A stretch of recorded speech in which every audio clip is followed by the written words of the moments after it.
Welcome everyone to the latest episode of the Naked Founder podcast, the business podcast where nothing is hidden. Our guest today is Jen Atkinson, founder and executive chair at Travel Scene. Jen made a name at ITC Travel Group. At the age of 48, decided to become a first-time founder when she launched Travel Scene, and she's not looked back.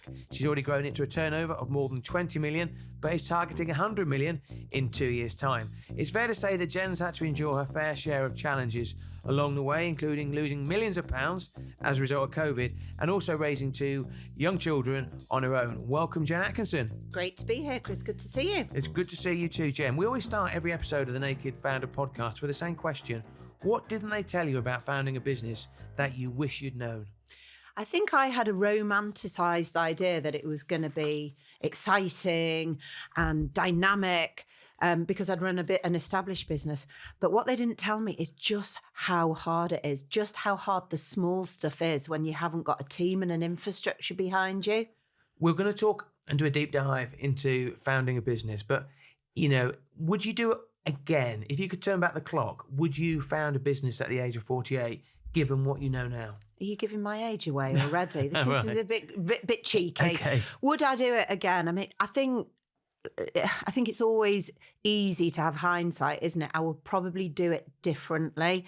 We started it from zero and built up from that. I would probably have bought into a business. One of the things I think you can talk about, where a lot of people can't talk about, is you went into a business, ITC, you grew it to a real scale, and then you exited, and then you founded a business. So what's the difference between founding a business that you don't own and you're not invested in the same way to founding a business and putting everything on the line? It's hugely different. I mean, I did feel my old business was mine, but I didn't start it. That is the truth. And I think something I'm sort of knowing about my character is I probably don't think things through fully enough. So I've just got a dog. Now, Right. bear with me with this parallel. Okay. And everybody told me, I said, I'm getting a dog. And they went, have you done your research? I went, how hard can it be? How hard can it be to have a dog? Can I just tell you, it's really, really hard having a dog. Okay, listen. And the point is, when I started a business, I was like, I know about business. I know how to raise money. I know how to recruit people, all of those things. I felt I can do that. But actually doing it versus the power of the vision of I think I can do it are two entirely different things. Okay, I can't let the question go unasked. What's the name of your dog? Bertie. Bertie. We're like the Kardashians in our house, Billy, Belle and Bertie. Well, it's funny you should say that because we got 3 cats now. We had 4. Bertie, B, and Betty were the first. So you're the Kardashian. You're the Chorley Kardashians. Absolutely. But then we named the 4th one Matilda as well. Cats are a responsibility, but a dog is a big bind. What breed is it? It's a sort of fluffy designer mongrel. Right. Okay. And you got to walk it twice a day. It's really, really tiring. Anyway, the reason I draw this parallel is having a dog is like starting a new business. You don't know how tiring and challenging and draining it's going to be until you're in it. And when you're in it, and if you're like me, you don't want to let anything go. You can't give up. So the stakes get higher and higher. The dog walks get longer and longer. You see where I'm going with this? Would you say you're impulsive? Very. So if you get an idea, you just go with it. Exactly. And I think that's the characteristic of many entrepreneurs. And I suppose, you know, when my kids ask me what I do for a living, I say I'm an entrepreneur. But actually, in reality, I feel like I had a lot to prove because I didn't found my old business. I led it, but I didn't come up with the idea. Whereas the idea for Travel Scene, the funding, how we've done it is entirely down to me. And I passionately believe in my own really good ideas, Chris. I mean, why wouldn't I? But you've been successful. But also, I think in terms of entrepreneurs and founders generally, and I sort of can see this in myself, is if I have an idea, I cannot let it go. The older I get, the more I do my due diligence and try and, prove why it can't work. And if I can't prove why it can't work, like this podcast, for example, I think there's a need for this podcast, which is slightly different and slightly more honest as well. Let me take you back to your decision to found Travel Scene. I only refer to the fact that you were 48 when you launched a business because a lot of people think you have to be 23 to launch a business. And you had the experience of what you did at ITC. Okay, at the time, newly divorced, single mum, had some bruising experiences as a result of COVID, which we'll touch upon as well. A million reasons not to launch a business. Why did you do it? Because I believed in my really good idea. I really passionately believed there was a gap for what we wanted to do, which was a social-led community in travel. So the second is I did dilly-dally in being a non-exec and investing in other businesses. And what I realised is, having spent the vast majority of my career in one sector, that was my area of expertise, not fashion, not restaurants, not any of those things. I knew how to make money and what created value in the sector I worked in for a long time. And I suppose the third thing is I believe that living purposefully equates to living happily.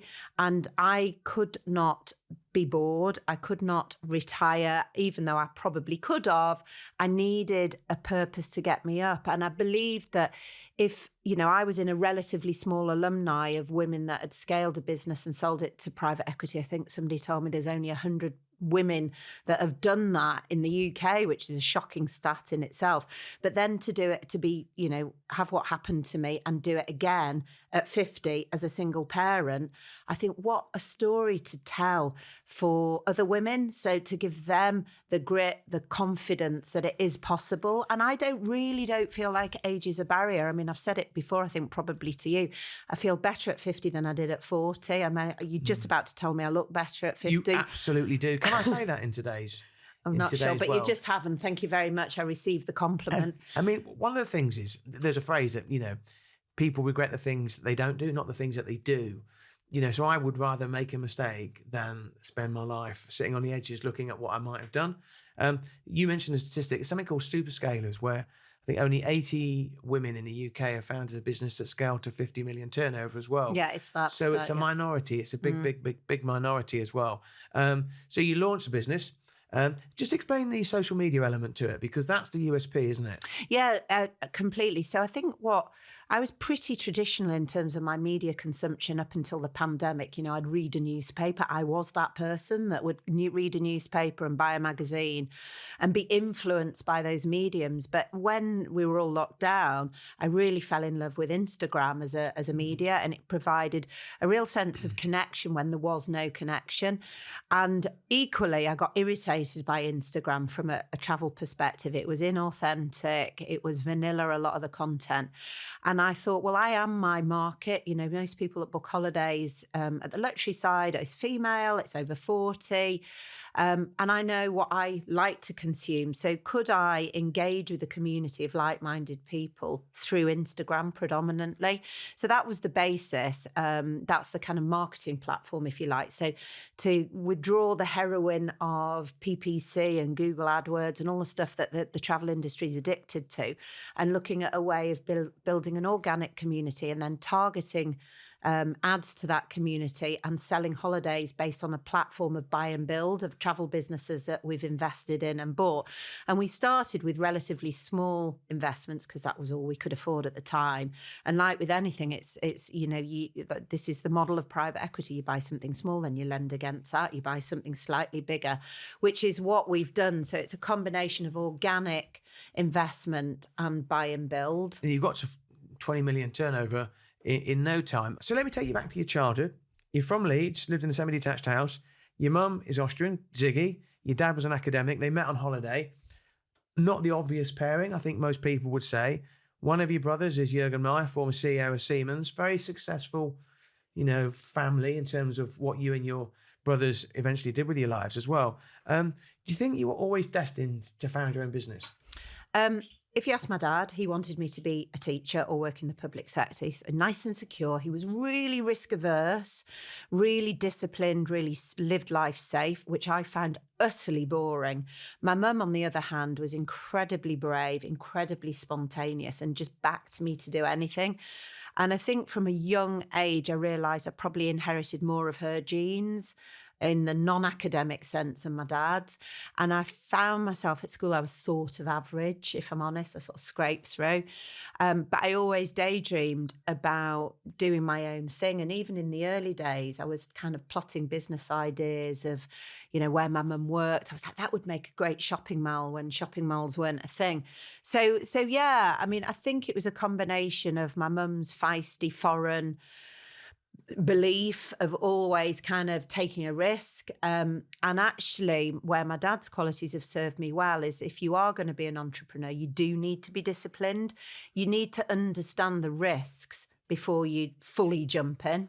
No, and I've never met your mum, but I can almost see that certain, that sort of freedom, that freedom of spirit as well. Your big break came when you joined ITC Travel, and you met your mentor, Drew Foster. And he really took you under his wing, didn't he? He was one of the pioneers of luxury travel. What influence did Drew, who sadly died, have on your career? It's huge. I think there's been a few pivotal relationships in my life. And what they've both taught me is that actually I need relatively little, but I do need somebody behind me to give me belief. And I think, coming back to why go again, I think, one of the reasons that women particularly struggle in the world of scaling up businesses investment is that self-belief that they can ask for 10 million and get 15 million, as opposed to ask for 5 and get 1. So in all of my career, I've been very, very lucky at very pivotal moments to have somebody that's just kind of given me a nudge and gone, we back you. And Drew was one of those main people. He just said, I believe you can do this, Jen. And that was enough to mobilise me. Is the moral of the story, if you don't ask, you don't get? I think so. And I think females tend to struggle with asking in a way that men don't. Obviously, I've done a fair amount of fundraising recently. And it's pretty tough. Not only do you have to ask, you then have to justify, and you have to soul search in a way perhaps that, that's uncomfortable. And I think there's just an intrinsic confidence in men that women really do question themselves a lot more, and that I include myself in that. I think most men would admit privately they question themselves more than they'll admit, publicly. You started at ITC Travel as a marketing manager. You became COO, and then Drew took a punt on you and he made you the CEO, which was a big gamble. One of the first things you did is make 40 people redundant because the business wasn't as profitable as it should have been. It's going to make me popular, isn't it? Absolutely. But that was a big decision to make for an inexperienced CEO. And the result was you turned the business around from being a 40 million turnover business to a 90 million pound turnover business as well. So have you been somebody who's been able to make tough decisions? Is that in your DNA? I think I can. In fact, I know I can. And I won't do anything I won't do myself. So if we're going to make redundancies, I won't hide behind the HR manager and let her make the redundancies. I will do it myself. So yes, I can have a difficult conversation. I think a lot of people in business do shy away from difficult conversations. I mean, we don't wake up on a Monday going, oh, I'm looking forward to all the difficult conversations I can have this week. But I'm brave in that regard. And I think probably what characterises me and most people that set something up is courage.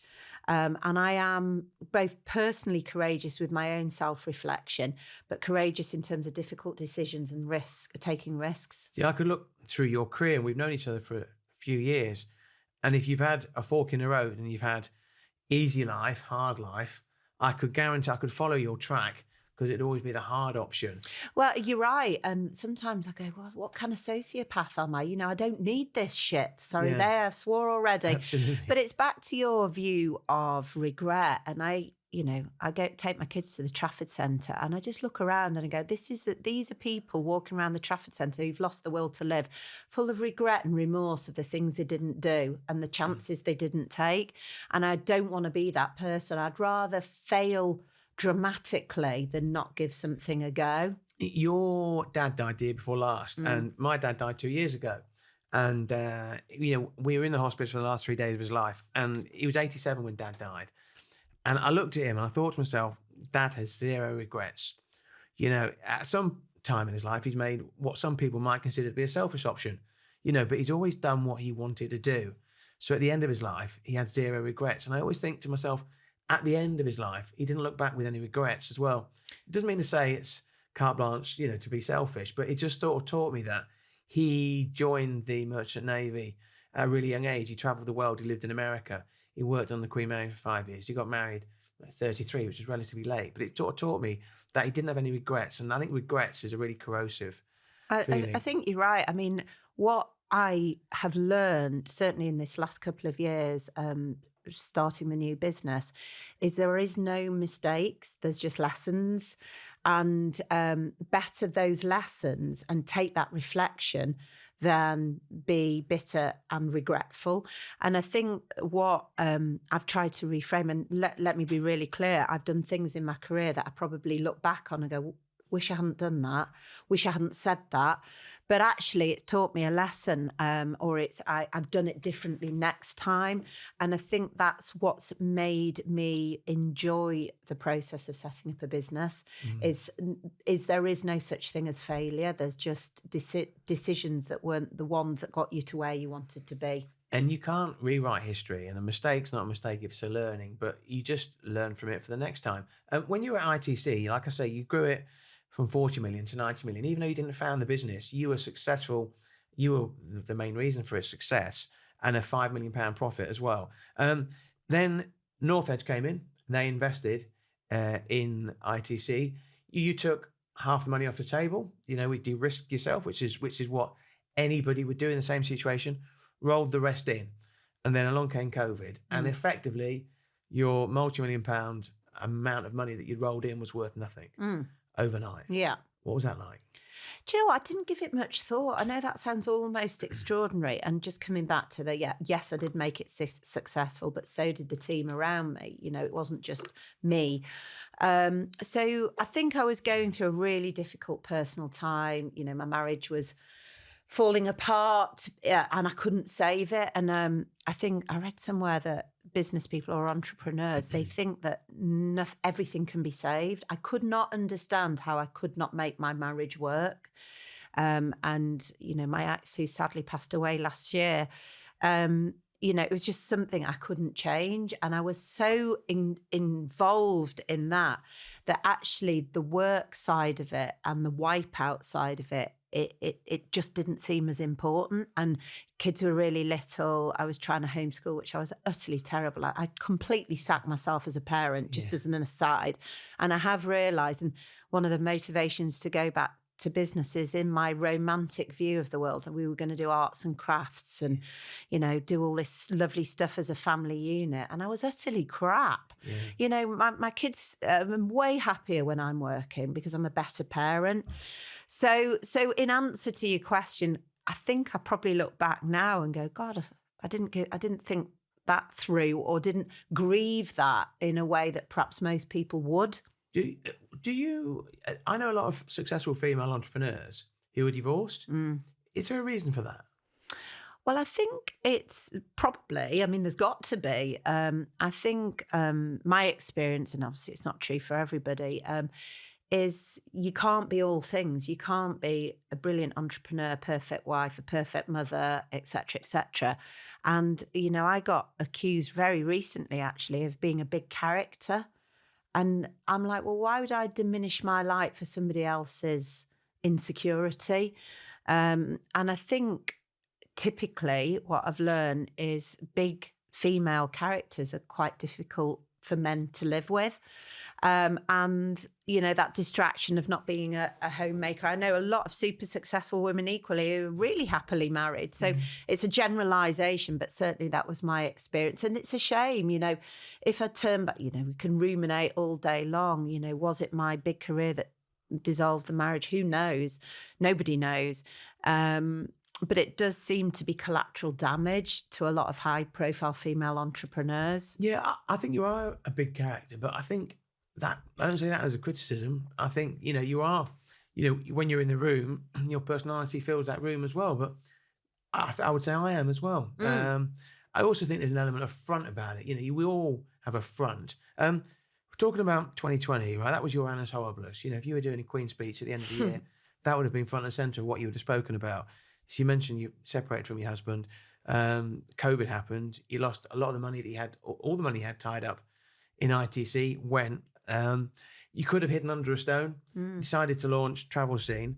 Was that because, and this is a thing that we've heard before, that you were unemployable? You literally couldn't work for anybody else? Well, it would seem that way. I mean, coming back to the big character, I'm proud of that. I think I'm more reflective than a lot of people. I do think about things quite deeply.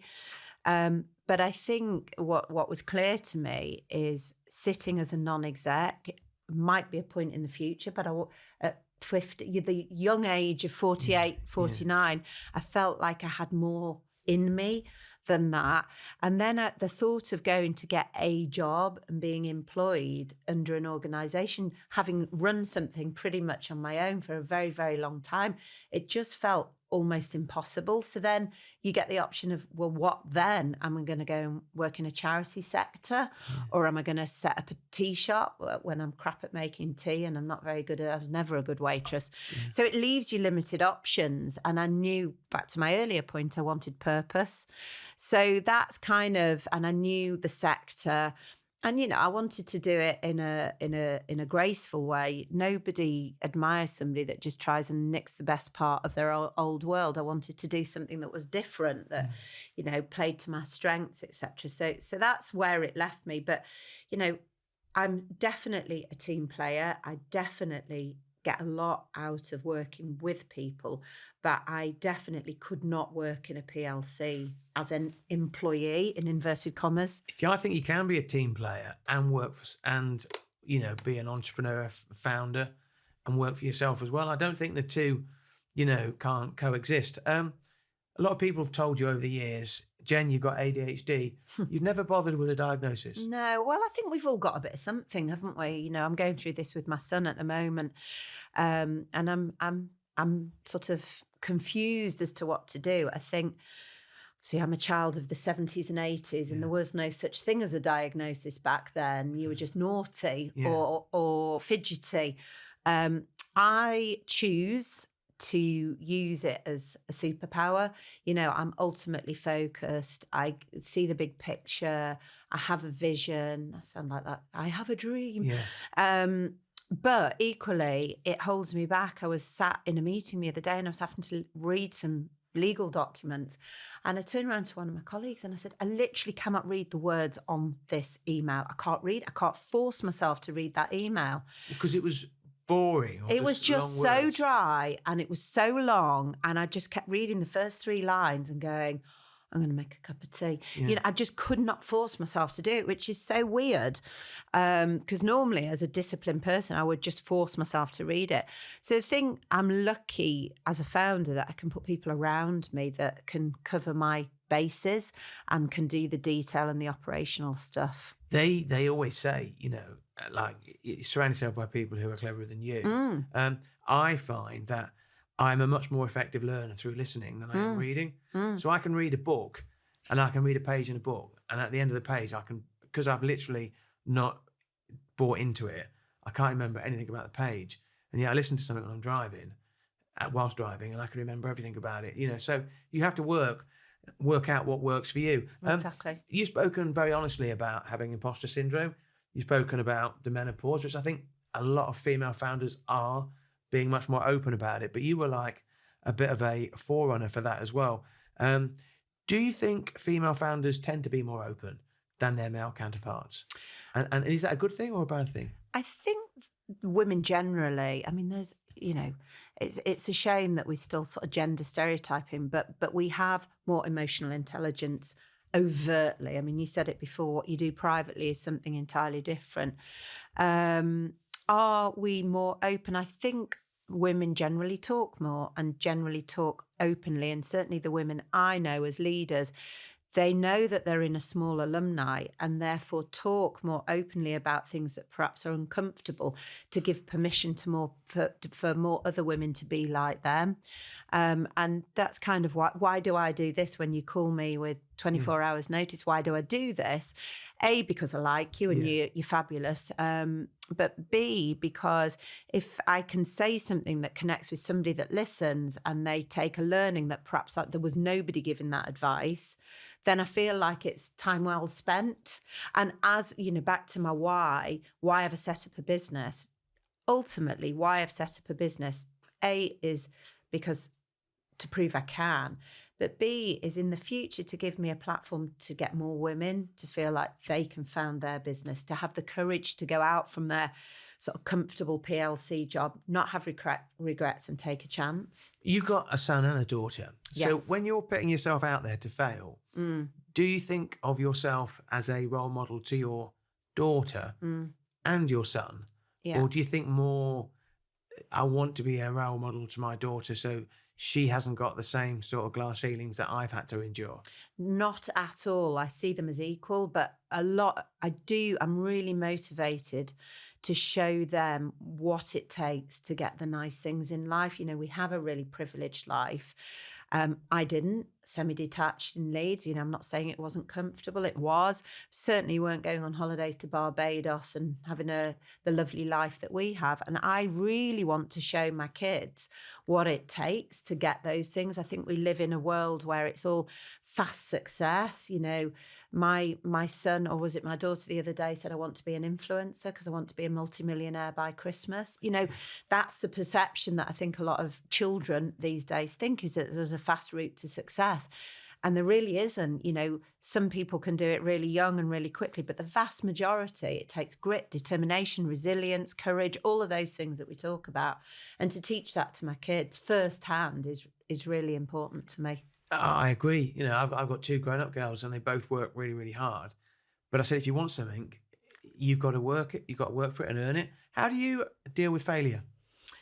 I take it personally, don't we all? But I say that when a lot of people go, oh, it's water off a duck's back. Of course I do. But I think I've learned to care less about the judgment of other people. I've realised that people are going to judge me whatever. So actually putting myself out there and talking about the failures, I'm quite proud of. So I will talk on LinkedIn or... You've started to talk on LinkedIn more. I have. I've been a bit rubbish over Christmas. It was just illness and what have you. But I talk about what is perceived as failure, because failure is just a label for something that, ultimately, have you been kind to people? Are you healthy? Are your kids still breathing? These are the important things. So failure really is just a little signpost on the way to the ultimate journey of success. It's just a lesson. We've got the new season of The Apprentice on our screens. And one of the contestants on there has spoken about his first business at 15 failed, his second business at 17 failed, his third business at 19 failed, 21, 22, first 5 businesses all failed. And now he's on The Apprentice. He's got another business as well. Now, I don't celebrate failure. I don't stand up and say, hey, I've got a load of failures behind me, but I don't shy away from it. And I see a failure as a learning as well. If you're making the same mistakes over and over again, then there is nothing to celebrate at all. But I do think that, if you're not failing, you're almost not trying. We set out last year to get 1 million unique users to our website. We were at 477,000 in 2024. And last year we ended up at 818,000, 71% increase. Now, technically we failed because we wanted 1 million, but I knew if I'd set a target of 800,000, we'd hit 650. So I think failure is all relative as well. You're more than £20 million turnover. You're setting out to be a 100 million turnover company in 2 years. Now that, if you were a bloke, people would say that's ballsy, because you're setting yourself out to grow 5-fold. I know there'll be buy and build in there as well. So how do you see that? Do you see that as a weight around your neck? Sometimes, I think exactly to your point, you aim for the stars and you get the moon. Let's go large or go home. And, there's a key word that I'm sure everybody's used on this podcast. It's resilience, to keep going. I think everybody from the outside looking in can say, oh, there's a bit of luck or it's easy, but it isn't. It's hard. It's really, really hard. And if it's 150, that's brilliant. And if it's 80 or 60, that's brilliant too. Ultimately, that's just a number to shoot at. The most important driver for me is, am I enjoying it? Am I surrounded by people I like and they're enjoying the journey and that we're all playing to our strengths? And are we creating something meaningful? And if I can answer yes to all of those, then I'm quite happy. You know, I've got to do something. I can't sit at home and arts and crafts with my kids, which I think we've been clear about.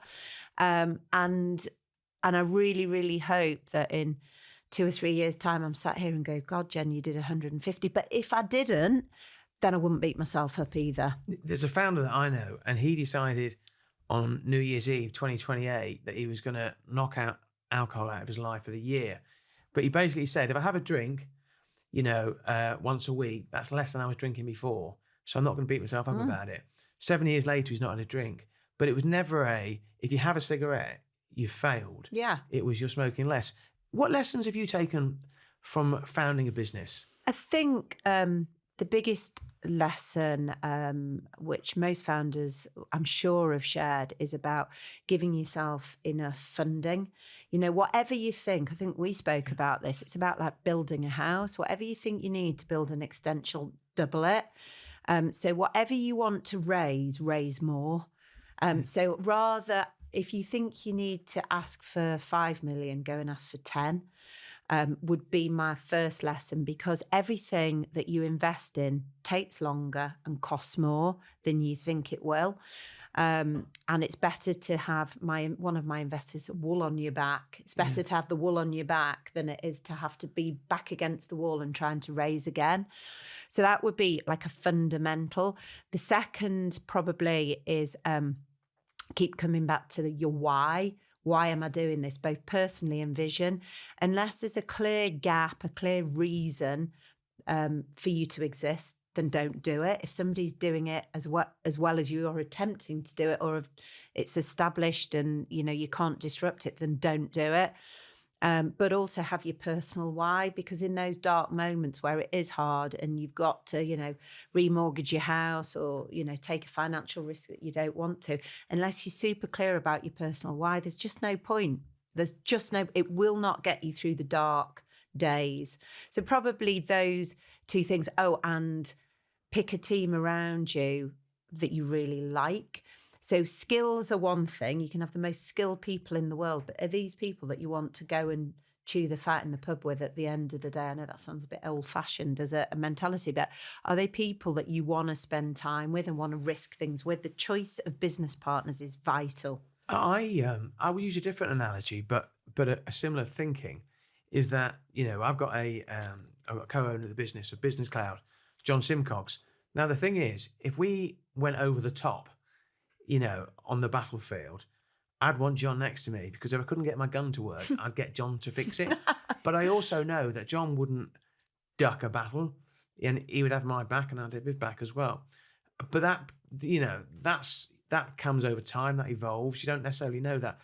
Question we always end, the Naked Founder with is that, and the tradition comes from the US, where the outgoing president will write a letter to the incoming president. I'm not sure whether... What would I'm not am sure I Donald Trump? I'm not sure the current president will do that. But if you could write a letter to yourself, or you could write a letter to a founder right now with some advice, what would you give them? Any founder? Yeah. I think